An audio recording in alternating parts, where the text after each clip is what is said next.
Olá, meus queridos alunos do primeiro ano, o tema da prova de vocês é reprodução. E a primeira coisa que a gente precisa entender é o seguinte: a reprodução é uma característica básica de todo e qualquer ser vivo, até mesmo dos vírus quando eles estão dentro de uma célula. Visto que um organismo, para manter a sua espécie constante no ambiente, para manter constante a sua população, ele obrigatoriamente tem que se reproduzir. Uma vez que a reprodução ela é um mecanismo de perpetuação da espécie, evita a extinção por aumentar o número de indivíduos dessa população. E você lembra lá que o conceito de espécie fala um pouquinho sobre essa questão de reprodução, né? Porque dois organismos eles pertencem à mesma espécie quando, em condições totalmente naturais, conseguem se reproduzir e originar descendentes que também se reproduzem, descendentes férteis. E, basicamente, os seres vivos, eles podem, fazer duas formas de reprodução. A reprodução assexuada e a reprodução sexuada, como a gente vai ver nessa aula de hoje. Por exemplo, os organismos mais simples, bactérias, protozoários, algas, conseguem fazer as duas formas de reprodução. Os animais mais simples também. Se você pensar, por exemplo, nas esponjas, nas águas-vivas, em alguns vermes, eles realizam as duas formas de reprodução. Mas à medida com que o organismo é muito complexo, pode ser que a taxa de regeneração dele diminua e ele não consiga mais fazer a reprodução assexuada, como é o caso da nossa espécie, que apenas realiza a reprodução sexuada. E, evolutivamente falando, é melhor uma espécie, mesmo que ela se reproduza de forma assexuada ou sexuada, é melhor que ela faça a reprodução sexuada, uma vez que ela sempre vai aumentar a sua variabilidade genética, ou seja, a variedade de características fenotípicas dentro da sua população. Uma vez que sempre quando o organismo se reproduz de forma assexuada, ele forma indivíduos geneticamente idênticos, ou seja, indivíduos que são clones. E, notadamente, esses organismos, já que são geneticamente idênticos, terão uma menor variabilidade genética, uma menor resistência contra doenças, contra adversidades do meio. Eu coloquei aqui para vocês, 4 formas de reprodução assexuada. Nós vimos em sala de aula que existem várias outras formas de reprodução assexuada, porém coloquei aqui as principais. E pelo próprio nome dessas duas primeiras, que ocorrem em micro-organismos, por exemplo, divisão binária acontece em algas, acontece em bactérias, acontece em protozoários, e a divisão múltipla é um tipo de divisão bem comum em protozoários, tais como as amebas. No primeiro caso, a divisão binária, um indivíduo, ele duplica o seu material genético e se divide em 2 organismos geneticamente idênticos. É o mesmo que ocorre lá com a bactéria. Ela duplica o seu DNA, depois duplica o seu mesossomo, que é uma dobra membranosa, simplesmente se divide em 2 bactérias geneticamente idênticas.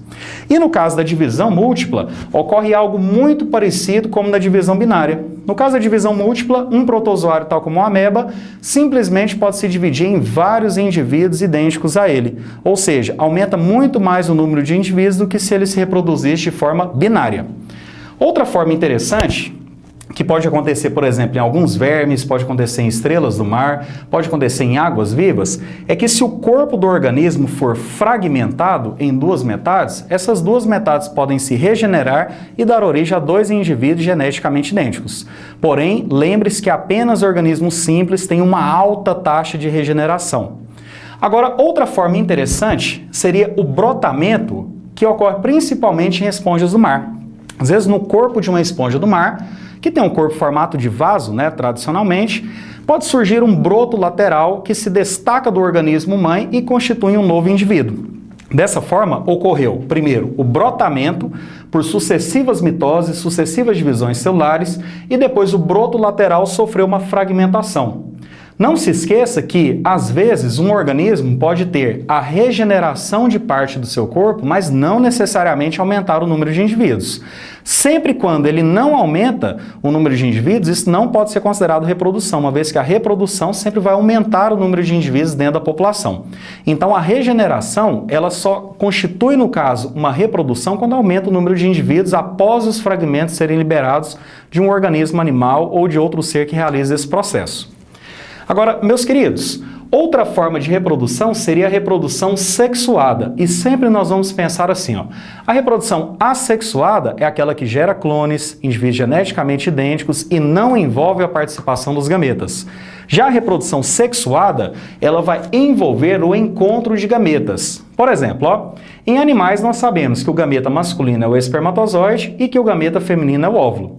O encontro desses dois gametas provém a mistura, promove, aliás, a mistura de material genético de ambos os gametas, restituindo a condição de diploidia no zigoto, que praticamente vai ter uma mistura da genética do organismo paterno e do organismo materno. Isso contribui para o aumento da variabilidade genética. Um outro fator também que contribui para o aumento da variabilidade genética é justamente a produção dos gametas, uma vez que, em animais, os gametas serão produzidos através da meiose. E a meiose tem um evento que é o crossing over, que aumenta bastante a variabilidade genética por promover uma certa mistura de bases nitrogenadas de genes lá nos cromossomos. Agora, em vegetais não existe espermatozoide e óvulo, porém os gametas eles são muito parecidos, Só que recebem nomes um pouco diferentes. Você tem o anterozoide, embriófitas e pteridófitas, que, diferentemente do espermatozoide aqui em cima desenhado para você, não tem apenas um flagelo. Em plantas, o anterozoide ele tem 2 flagelos para poder se locomover em função da água para chegar a fecundar a oosfera. Oosfera, que é o gameta vegetal análogo ao óvulo dos animais.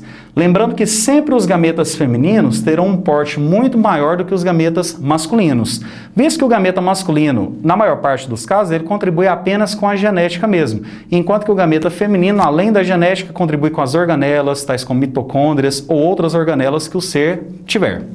Agora, meus queridos, olhando aqui o esquema do espermatozoide, basicamente ele vai ter que ter um flagelo para ter a sua locomoção.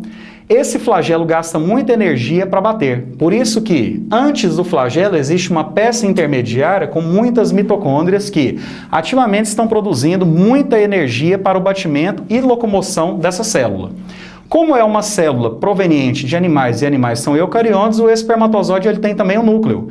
Só que o núcleo, no caso dos gametas, ele tem apenas a metade da genética. Então, considerando na espécie humana que existem 46 cromossomos em todas as células que formam o nosso corpo, os gametas, espermatozoide e óvulo, cada um terão 23 cromossomos, sendo que são 22 cromossomos autossômicos, que são comuns, tanto para homens quanto mulheres, e um cromossomo sexual por gameta, que fica justamente nesse núcleo, que aqui eu chamei de haploide, justamente por ter a metade dos cromossomos. Além disso, uma das partes mais importantes do espermatozoide masculino, no caso, aliás, corta isso aí, espermatozoide masculino é foda, cara? Espermatozoide é masculino, Depois você corta aí, tá? Outra parte importante é o acrossoma do espermatozoide, uma vez que ele é uma bolsa enzimática que tem por função digerir, perfurar a parede do óvulo para permitir a entrada desse gameta masculino. Não se esqueça que o acrossoma do espermatozoide ele é formado a partir do complexo de Golgi pela reunião de lisossomos nessa região anterior do gameta, que tem justamente essa função, facilitar a entrada do gameta masculino lá no gameta feminino, ok? Muito obrigado, meus queridos!